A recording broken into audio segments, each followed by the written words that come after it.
ゆっくり解説、ドクトルジバゴだけじゃない。ジュリー・クリスティの魅力を堪能する主力の重戦。皆さんこんにちは、ゆっくりレ夢ムです。今回は、60年代に一世を風靡した、あの伝説の女優を特集するわ。おお、もしかして、ドクトルジバゴの。ご名答。今回のテーマは、ジュリー・クリスティの傑作映画ベスト10よ。待ってましただぜ。彼女は60年代のスウィンギングロンドンを象徴するファッションアイコンでありながら、本物の実力派だからな。何しろ、同じ1965年に全く違う2つの傑作で世界を驚かせたんだ。同じ年に2つも？ああ、一つは、時代の寵児を演じてアカデミー主演女優賞に輝いたダーリング。そしてもう一つが、映画史に残るヒロインラーラを演じたドクトルジバゴだ。奔放なモデルと、革命に翻弄される運命の女性。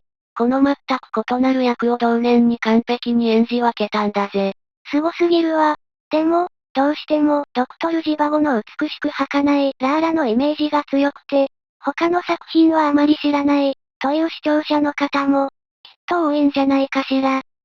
第10位、遥か群衆を離れて、1967年。さあ、いよいよランキングの始まりね。記念すべき第10位はどんな作品なのかしら？第10位は、1967年公開の文芸大作、遥か群衆を離れてだぜ。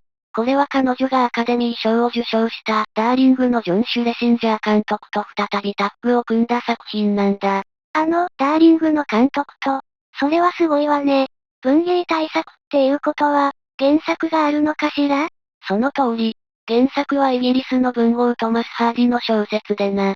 19世紀イギリスの農村を舞台に、ジュリー・クリスティ演じる美しく独立心旺盛な農場主バッシーバが、3人の対照的な男性の愛の間で揺れ動く物語だぜ。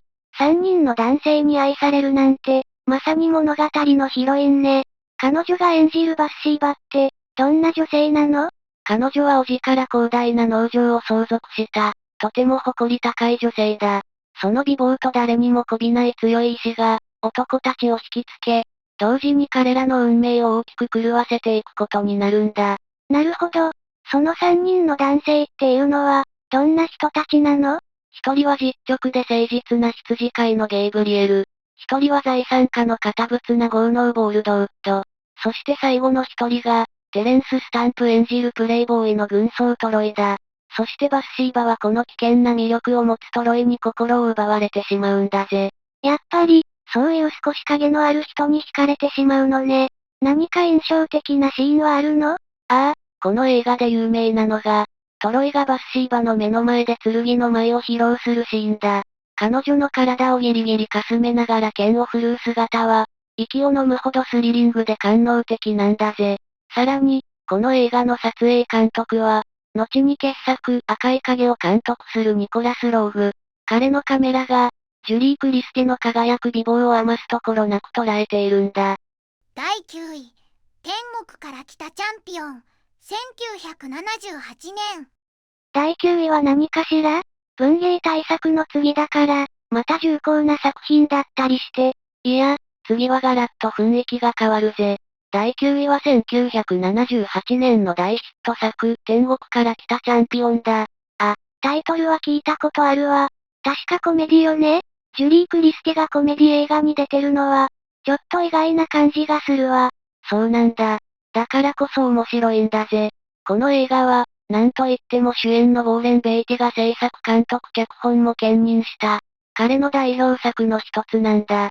一人で4役も、すごいわね。どんなお話なの？天使の手違いで50年も早く天国に召されちまったアメフト選手が、地上に戻るために別人の体に宿るっていう、奇想天外なファンタジーコメディなんだぜ。面白そう。ジュリー・クリスティはどんな役で出てくるの？彼女が演じるのは、主人公が宿ることになる大富豪の会社が起こす公害問題に、果敢に抗議しに来る活動家の女性ベテだ。知的で正義感あふれる役どころなんだぜ。じゃあ、主人公と対立しちゃうのかしら？最初はそうなんだが、面白いのはここからだ。主人公は、大富豪の体に入るのを一度は嫌がるんだが、そこに現れたベテに一目惚れしちまうんだ。彼女を助けたい一心で、その体に宿ることを決意するんだぜ。まあ、ロマンチックね。作品の評価も高かったんでしょう？ああ、物語の面白さが絶賛されて、第51回アカデミー賞ではなんと9部門にノミネートされたんだ。ちなみに、この作品は1941年の名作ファンタジー、幽霊ニューヨークを歩くのリメイクでもあるんだぜ。シリアスな彼女のイメージとは違う、チャーミングな魅力を楽しめる傑作だぜ。第8位、歌詞451、1966年。第8位は、フランス映画の巨匠が撮った SF 作品なのね。そうだぜ。第8位は1966年の歌詞451。監督はヌーベルバーグの騎手、フランソワ・トユフォーだ。トユフォー監督といえば恋愛映画のイメージが強いけど、SF なんて意外だわ。だろ？トユフォーは SF 嫌いを公言してたんだが、この原作だけは特別だったんだ。レイ・ブラッドベリの有名小説が原作で、テーマはズバリ書物への愛。だから SF といっても、人間ドラマが中心なんだぜ。本への愛がテーマ。でも、タイトルはなんだか物騒な感じがするわね。歌詞451ってどういう意味なの？それは、本の素材である紙が燃え始める温度のことだ。この映画の舞台は、思考が管理され、読書が禁止された未来社会。本は反社会的なものとして、見つけ次第ファイアマンと呼ばれる消防士たちに焼かれてしまうんだ。消防士が火を消すんじゃなくて、本を燃やすお仕事なのね。ジュリー・クリステはどんな役で登場するの？ここがこの映画のすごいところでな。彼女は全く対照的な一人二役を演じているんだ。一人は、主人公のモンターグに本の素晴らしさを教える、知的な女性クラリス。もう一人は、テレビの情報だけを信じて思考停止している、モンターグの無気力な妻リンダだ。同じ人が演じてるとは思えないような役柄ね。きっと彼女の演技力が光ったんでしょうね。まさにその通りだぜ。クラリスとの出会いで本の魅力に目覚めた主人公が、妻のリンダに密告されて追われる身になる皮肉な展開も見事だ。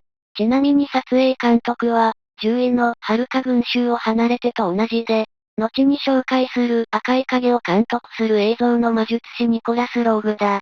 さらに音楽は、ヒッチコック映画の音楽で知られる巨匠バーナード・ハーマンが担当している。トユフォーの書物への愛と、ジュリー・クリスティの二つの顔、そして達人たちの仕事が融合した、忘れられない作品なんだぜ。第7位、シャンプー、1975年。第7位はどんな作品かしら？またウォーレン・ベイティと共演しているのね。そうなんだぜ。第7位は1975年のシャンプーだ。これもウォーレン・ベイティが制作脚本主演を務めた。彼のキャリアを語る上で欠かせない一本だな。監督は誰なの？監督はハロルドとモードで有名なハル・アシュビーだ。アメリカンニューシネマを代表する監督の一人でな。だからこの映画も、ただの恋愛ドラマじゃない。上流社会の虚飾とか、男女関係の虚しさを痛烈に描いた社会派ドラマなんだぜ。社会派ドラマ？ウォーレン・ベイティが演じるのはどんな役？彼が演じるのはビバリーヒルズで働く超モテモテの美容師ジョージだ。自分の店を持つのが夢なんだけど、来る客と関係を持ってしまう。まさにプレイボーイなんだぜ。じゃあ、ジュリー・クリステは、そのお客さんの一人なの？いや、もっと複雑なんだ。彼女が演じるジャッキーは、ジョージのかつての恋人なんだが、今はなんと、ジョージが独立資金を出してもらおうとしている大物実業家の愛人なんだ。元カノが、今のパトロン候補の愛人って、なんてややこしい関係なの。だろ？しかも面白いことに、当時ウォーレン・ベイティとジュリー・クリスティはプライベートでも本当に恋人同士だったんだ。だからスクリーンに映る二人のやりとりには、ものすごいリアリティがあるんだぜ。この作品では、勇敢マダムを演じたリー・グラントがアカデミー助演女優賞を受賞していて、作品全体のレベルの高さも証明されているな。現実の関係が映画に反映されてるのね。なんだかすごく濃密な人間ドラマが繰り広げられていそう。その通りだぜ。結局、主人公は女も夢も全て失ってしまうんだが、その結末が70年代アメリカの虚しさを象徴しているようで、見終わった後に深く考えさせられるんだ。だからこそ、今でも語り継がれる傑作なんだぜ。第6位、アフターブロー、1997年。さて、ランキングもいよいよ中盤ね。第6位はどんな作品なのかしら？第6位は1997年のアフターブローだぜ。この作品は、ジュリー・クリスティのキャリアにおいて見事な復活を印象づけた、すごく重要な一本なんだ。復活作、なんだかワクワクする響きね。しばらくお休みしていた時期があったの？そうなんだ。だが、この作品の演技がとんでもなく評価されて、再び世界の注目を集めたんだぜ。監督はインディーズ映画の祭人アラン・ルドルフ。制作には、なんとロバート・アルトマンが名を連ねているんだ。ロバート・アルトマン。ギャンブラーの監督じゃない。それは期待できるわね。どんなお話なの？物語は、倦怠期を迎えた二組の夫婦の人生が交差する、大人のラブストーリーだ。中年夫婦と若い夫婦が、それぞれお互いのパートナーと惹かれ合ってしまうっていう、複雑な四角関係を描いているんだぜ。なんだか複雑そうだけど、ジュリー・クリスティはどんな役なの？彼女が演じるのは、中年夫婦の妻で、元 B 級女優のフィリスという役だ。過去の栄光が忘れられなくて、昔自分が出た映画を一人で見ては物思いにふける、孤独と哀愁を漂わせた女性なんだ。うわぁ、なんだかすごく切ない役どころね。演じるのが難しそう。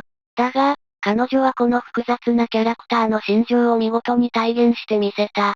その演技は世界中から大絶賛され、なんと第70回アカデミー主演女優賞にノミネートされるんだぜ。ダーリング以来のオスカーノミネートで、ジュリー・クリスティ健在なり、と世界に証明したんだ。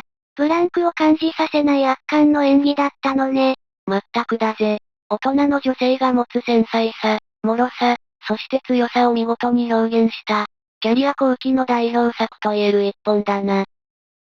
第5位、アウェイフロムハー君を思う、2006年。いよいよトップ5に突入ね。ここからはさらに伝説的な作品が出てきそう。その通りだぜ。第5位は2006年のアウェイフロムハー君を思う。これはジュリー・クリスティのキャリアの集大成とまで絶賛された。涙なしには見られない傑作だ。キャリアの集大成。なんだか聞くだけで鳥肌が立つわね。どんな役柄だったの？彼女が演じたのは、アルツハイマー病を患い、徐々に記憶を失っていく妻フィオナだ。44年間連れ添った最愛の夫のことさえ忘れてしまうという、非常に難しくて、見る者の心を締め付ける役どころなんだぜ。自分のことを忘れられてしまうなんて、考えただけでも辛すぎるわ。だろ？しかも物語はさらに過酷でな。介護施設に入ったフィオナは、そこで出会った別の男性と親密になってしまうんだ。愛する妻が、自分ではない誰かに微笑みかける姿を、夫はただ見守るしかないんだぜ。そんなの、耐えられないわ。この、静かながらも内面の葛藤を完璧に表現した演技が、世界中から魂を揺さぶると大絶賛されたんだ。ちなみに本作は、カナダの女優サラ・ポーリーの長編初監督作品なんだが、その手腕も見事だったな。その評価は、賞にもつながったのかしら？もちろんだぜ。彼女はこのフィオナ役で、ゴールデングローブ賞の主演女優賞を見事受賞。さらにアカデミー主演女優賞にもノミネートされたんだ。まさに、彼女の長いキャリアの中でも、最も心を打つ名演の一つと言っていいだろうな。若い頃の輝きとはまた違う。円熟した女優だからこそ表現できる深みがあるのね。まったくだぜ。老いや記憶、そして夫婦の愛という普遍的なテーマを、これ以上なく繊細に描いた作品だ。人生経験を重ねた人にこそ、その本当の価値がわかる、主力の一本だと思うぜ。第4位、ギャンブラー、1971年。第4位、いよいよすごい作品が出てきそうね。ああ、ここからはまさに伝説クラスだぜ。第4位は1971年のギャンブラー。この映画は、彼女のそれまでのイメージを根底から覆し、演技派女優としての地位を決定づけた超重要作なんだ。イメージを覆した？ドクトルジバゴみたいな、美しくて儚いヒロインじゃないの？全く違うんだぜ。監督はアメリカンニューシネマの巨匠、ロバート・アルトマン。この映画は、正義のヒーローが悪を倒すなんていう単純明快な話じゃない。修正主義西部劇っていうジャンルの代表作なんだ。修正主義西部劇？どういうこと？西部開拓時代の夢や理想じゃなくて、もっと泥臭くてやるせない現実を描いた西部劇のことだ。主演はウォーレン・ベイティで、実はこれがジュリー・クリスティとの記念すべき初共演作なんだぜ。この作品が初共演だったのね。それで、彼女は一体どんな役を演じたの？彼女が挑戦したのは、なんと商館を経営するマダム・ミラー夫人だ。しかもアヘン中毒でありながら、ビジネスの手腕は超一流っていう、ものすごくしたたかでタフな女性なんだぜ。あのジュリー・クリスティが召喚のマダムでアヘン中毒。ちょっと想像がつかないわ。だろ？それまでの洗練されたファッションアイコンとしてのイメージとは真逆の役に、まさに体当たりで挑んだんだ。だが、そのすさんだ生活を送る女性のリアリティと、ふと見せる弱さの表現が圧巻でな。すごい挑戦だったのね。その演技、評価はどうだったの？もちろん絶賛の嵐で、見事アカデミー主演女優賞にノミネートされたんだ。この作品で彼女は、ただ美しいだけのスターじゃない。魂で演じる本物の女優だっていう評価を不動のものにしたんだぜ。金融詩人レナード・コーエンの名曲、ストレンジャーソングなどが前編に流れていてな。その物悲しい歌声も、雪に閉ざされた街のやるせない雰囲気に完璧にマッチしてて、まさに傑作だ。第3位、赤い影、1973年。いよいよトップ3の発表ね。一体どんな傑作が来るのかしら。ドキドキするわ。覚悟はいいか？第3位は、芸術の域に達したサイコスリラーの金字塔。1973年の赤い影だぜ。芸術的なスリラー。なんだかものすごい作品みたいね。ああ、鳥肌ものだぜ。監督はニコラス・ローグ。遥か群衆を離れてなどで撮影監督を務めた映像の魔術師だ。彼の手にかかると、水の都ベニスが、息を飲むほど美しく、そして底知れぬほど不気味な迷宮に変わるんだ。舞台はベニスなのね。どんなお話なの？愛する娘を不慮の事故で亡くしてしまった夫婦が主人公だ。悲しみを癒すために訪れた冬のベニスで、彼らは次々と不可解で恐ろしい出来事に巻き込まれていくんだぜ。娘を亡くした悲しみだけでも辛いのに、さらに恐怖が、ジュリー・クリステは、もちろんその妻の役よね？その通りだ。彼女が演じる妻のローラは、娘を失った悲しみから立ち直れず、現地で出会った霊能力者の言葉に傾倒していく。その精神的な脆さ、何かにすがりたいと願う心の叫びのような演技が、見る者の胸を締め付けるんだ。夫は信じない、っていう展開になりそうね。その描き方が尋常じゃないんだ。夫役のドナルド・サザーランドと彼女が演じたあるラブシーンは、映画史上最も美しいラブシーンの一つとして今や伝説になっている。恐怖と官能、なんだかすごい組み合わせね。そして、この映画を伝説にした最大の要因が、観客の度肝を抜いた衝撃のラストシーンだ。これは絶対にネタバレ厳禁。今でも語り草になっている。一度見たら忘れられない結末が待っているんだぜ。第2位、ダーリング、1965年。いよいよ第2位ね。もうここまで来たら、どの作品が来てもおかしくないわ。ああ、だがこの作品は絶対に外せないぜ。第2位は、彼女を世界的スターダムに押し上げた記念碑的作品、1965年のダーリングだ。記念碑的。やっぱり、何か大きな賞を取ったの？その通りだぜ。なんと彼女はこの作品で、わずか25歳という若さでアカデミー主演女優賞に輝いたんだ。まさに彗星のごとく現れたってわけだな。25歳でオスカー。すごすぎるわ。一体どんな役を演じたの？彼女が演じたのは、60年代の活気に満ちた文化ムーブメントスウィンギングロンドンの熱気の中、成功を夢見る野心的なモデルのダイアナだ。時代の寵児になるために、手段を選ばず男たちを乗り換えていくんだぜ。うわぁ、なんだか激しい生き方ね。具体的にはどんな風にステップアップしていくの？始まりはテレビリポーターとの不倫関係からだ。そこから広告代理店の重役、そして果てはイタリアの王子様まで、とにかく自分の価値を高めてくれる男へと、ためらいなく乗り換えていくんだ。でも、そんな風に男の人を利用するような生き方で、本当に幸せになれたのかしら。そこがこの映画の深いところなんだ。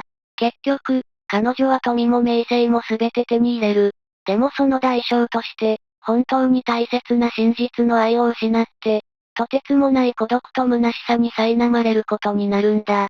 成功の光と、その裏に広がる深い影を、見事に演じ切ったんだぜ。